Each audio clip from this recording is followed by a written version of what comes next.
கங்கை கொண்ட சோழபுரம் வரலாற்று புகழ் வாய்ந்த திருத்தலம். சைவமும் வைணவமும் இங்கே தழைத்து ஓங்கிக் கொண்டிருக்கின்றன. சோழப் பேரரசின் பெருமையை பறைசாற்றும் ஒரு மாபெரும் கலைக்கூடமாகவும் வரலாற்று ஆராய்ச்சியாளர்களுக்கு பெரும் புதையலாகவும் இந்த கங்கை கொண்ட சோழபுரம் திகழ்கின்றது.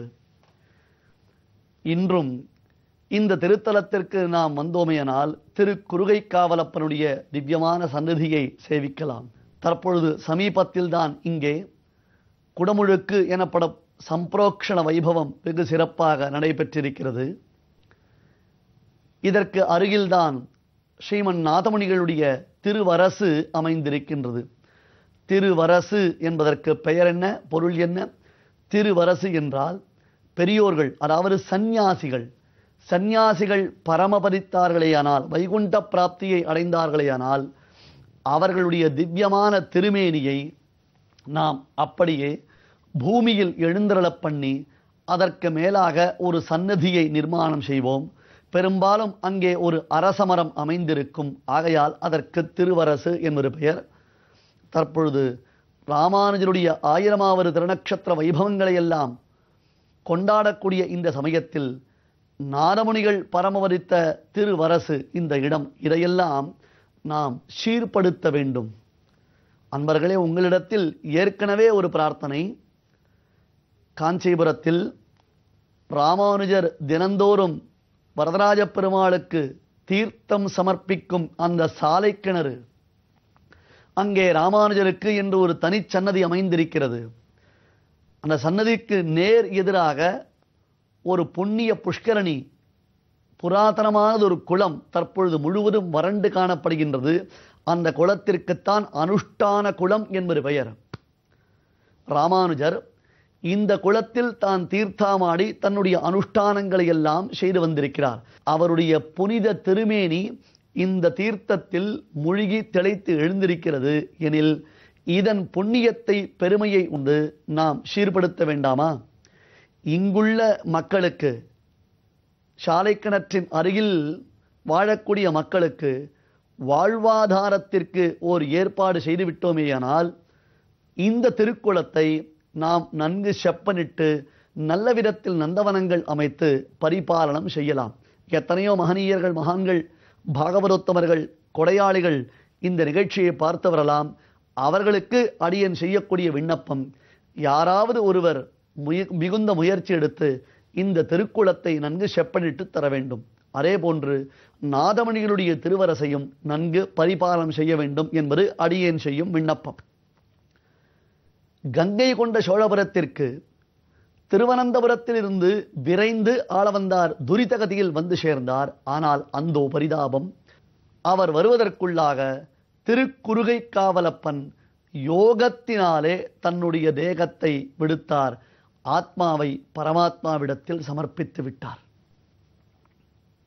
என்ன செய்ய முடியும் ஆளவந்தார்?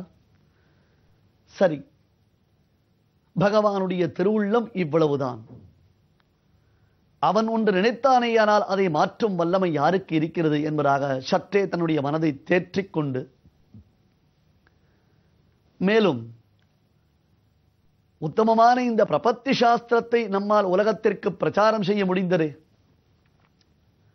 இந்த பிரபத்தி என்னும் உயர்ந்த சாஸ்திரம்தான் தற்காலத்தில் உள்ள மக்களுக்கு பலனளிக்கக்கூடியது. அப்படியே செய்த காரியத்திற்கு கைமேல் பலன், அதுவும் சகிருத்கிருத சாஸ்திரார்த்தகா, ஒரு முறை செய்தால் உன்னதமானதொரு பலனை நமக்கு அளிக்கக்கூடியது. ராமாயணம், மகாபாரதம், ஸ்ரீமத் பாகவதம் முதலான பெரும் இதிகாசங்களிலும் புராணங்களிலும் இந்த சரணாகதியை செய்து, அடைக்கலத்தை செய்து அநேகம் பேர் நற்கதியை அடைந்திருக்கிறார்கள்.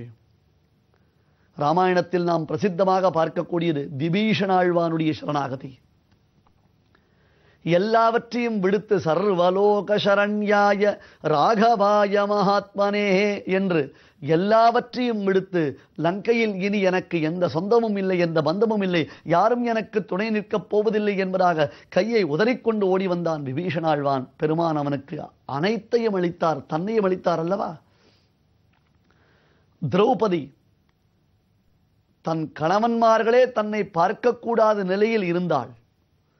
ஒரு பெண் பொதுவாக வெளியில் வரக்கூடாத அந்த நிலையில் அவளை தலைமுடியை பிடித்து இழுத்து வந்து நடுச்சபையில் துச்சாசனன் மானபங்கம் செய்த சமயத்தில், ஹா கிருஷ்ணா துவாரகாவாசின் குவாசி யாதவநந்தன இமாம் அவஸ்தாம் சம்பிராப்தாம் அநாதாம் கிமுபேக்ஷசே என்று இரு கையும் விட்டு தலைக்கு மேலே கைகளை குவித்துக் கொண்டு துவாரகாதீசனான கிருஷ்ணனிடத்தில் சரணாகதி செய்த மாத்திரத்தில் அவள் மானம் காப்பாற்றப்பட்டதல்லவா?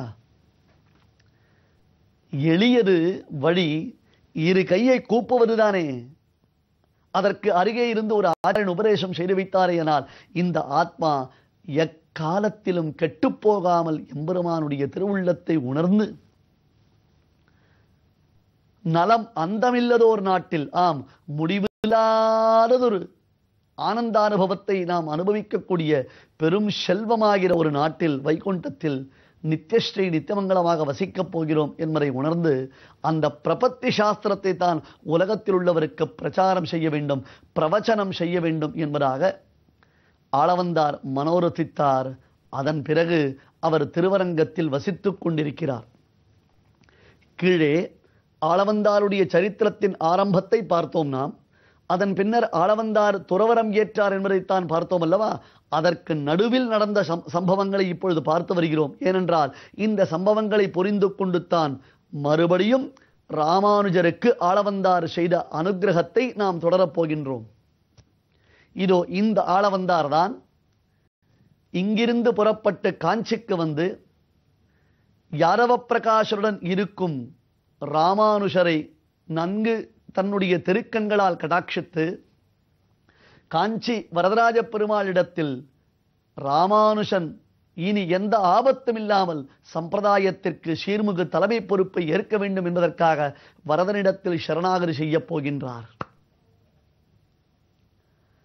ஆளவந்தாருடைய திருவுள்ளத்தை அடியொற்றித்தான் சுவாமி ராமானுஜர் இந்த சம்பிரதாயத்தின் தலைமை பொறுப்பை ஏற்கப் போகின்றார். ஆகையால் நாம் ஆளவந்தாரின் சரித்திரத்தில் நன்கு குளிர குடைந்து நீராட வேண்டும். விகாஹே யாமுனம் தீர்த்தம்.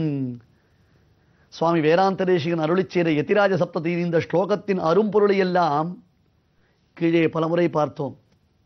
சுவாமி நீங்கள் ஞாபகம் வைத்துக் கொண்டிருந்தால் போதுமானது என்பார்கள் சில பேர். மறுபடியும் மறுபடியும் உங்களுக்கு நினைவுறுத்துகிறேன். விகாஹே யாமுனம் தீர்த்தம். ஆளவந்தார் யாமுனாச்சாரியர் என்னும் பெரும் தீர்த்த விசேஷத்தில் குளிர குடைந்து நீராடுகிறோம். அவர் சரித்திராமிர்தத்தில் அப்படியே மூழ்கி தெளிக்கிறோம். உயர்ந்த நூல்களை இயற்றி ராமானுஜருக்கு வழி காண்பித்தார். இவர் இயற்றிய நூல்களின் துணை கொண்டுத்தான் ராமானுஜர் பிரம்மசூத்திரங்களுக்கும் பகவத்கீதைக்கும் வியாக்கியானங்களை அருளி செய்தார். அது தவிர்த்து மற்றவர்கள் இந்த சம்பிரதாயத்தின் நுட்பங்களை அறியாமல் இதில் குற்றங்கள் கூறிய பொழுது ஆளவந்தாருடைய திவ்ய ஸ்ரீசுக்திகளை அவருடைய உபதேசங்களை கொண்டுத்தான் ராமானுஜர் வாதிகளை எல்லாம் வென்று யதிராஜராக விளங்கினார். ஆகையால் தான் ஆளவந்தார் சரித்திரம் இவ்வளவு விரிவாக பார்க்கப்பட வேண்டியது. மணக்கால் நம்பியால் திருத்தி பணி கொள்ளப்பட்ட ஆளவந்தார் திருவரங்கத்திற்கு வந்து சேர்ந்தார். ரங்கநாதனுடைய கைங்கரியத்திலேயே தன்னுடைய காலத்தை செலவிட்டுக் கொண்டிருக்கிறார். இதுவரையிலும் ராஜ்யத்தில் ஏற்பட்டதான சுகங்களை எல்லாம் துறந்து இன்னும் துறவரம் ஏற்கவில்லை. ஆனால் துறவரம் இல்லாத ஒரு நிலையில் கூட வைராக்கியத்துடன் ராஜ்யம், போகம், புத்திராணி, பௌத்ராணி, அது அடுத்தது மனைவி, இவர்கள் எல்லோரையுமே எம்பெருமானுடைய கைங்கரியத்திற்கே ஆட்படச் செய்திருந்தார் ஆளவந்தார். ஆளவந்தாருடைய சரித்திரத்தில் ஆராய்ச்சியாளர்கள் பலவிதமான விஷயங்களை நமக்கு காண்பிக்கிறார்கள். ஆளவந்தார் சரித்திரம், நம்முடைய ஆச்சாரியர்கள் அருளி செய்திருக்கக்கூடிய குரு பரம்பரை, பிரபன்னாமிர்தம், பெரிய திருமுடி அடைவு முதலான கிரந்தங்கள், இவைகளில் ஆளவந்தாருடைய சரித்திரங்கள் விஸ்தாரமாக காண்பிக்கப்படுகின்றன. அது தவிர திவ்ய பிரபந்த பாசுரங்களில் ஆங்காங்கு வியாக்கியானங்களில் விளக்கப்படும் பொழுது இந்த இடத்தில் ஆளவந்தாருடைய திருவுள்ளம் இப்படி ஆளவந்தார் அருளி செய்யும் அர்த்த விசேஷம் இப்படி, ஆளவந்தாருக்கும் அவருக்கும் நடந்ததான உரையாடல் இப்படி என்பதாக ஐதிஹ்யங்கள் பலவும் எடுத்தாளப்படுகின்றன. அந்த வகையில் ஆளவந்தார் தன்னுடைய 19வது வயதில் வித்வஜேதா, அதாவது அந்த வித்வஜன கோலாகலன் ஆக்கியாழ்வான் என்ற ஒருத்தர் இருந்தார் அல்லவா, அந்த ஆக்கியாழ்வானை ஜெயித்ததினாலே வித்வஜேதா என்னும் பட்டத்தை தன்னுடைய 19வது வயதில் பெற்றார். அவருக்கு 31வது வயதில் முதல் திருக்குமாரரான சொட்டை நம்பி என்னும் சுவாமி, சிரேஷ்ட நம்பி என்னும் திருக்குமாரர் முதல் குமாரராக அவதரித்தார். 33வது வயதில் ஆளவந்தாருக்கு 2வது குமாரரான தெய்வத்துக்கு அரச நம்பியும், ஆளவந்தாருடைய 39வது வயதில் 3வது குமாரர் பிள்ளை அரச நம்பியும், அவருடைய 41வது வயதில் 4வது குமாரர் ரங்கராஜன் எனப்படக்கூடிய திருவரங்க நயினாரும் அவதாரம் செய்தார்களாம். இப்படி 4 குமாரர்கள். சுவாமி ஸ்ரீ வேதாந்த தேசிகன் குரு பரம்பரா சாரத்தில் ஆளவந்தாருடைய திருக்குமாரர் சொட்டை நம்பி என்னும் சிரேஷ்ட நம்பி என்று சாதித்திருக்கிறார்.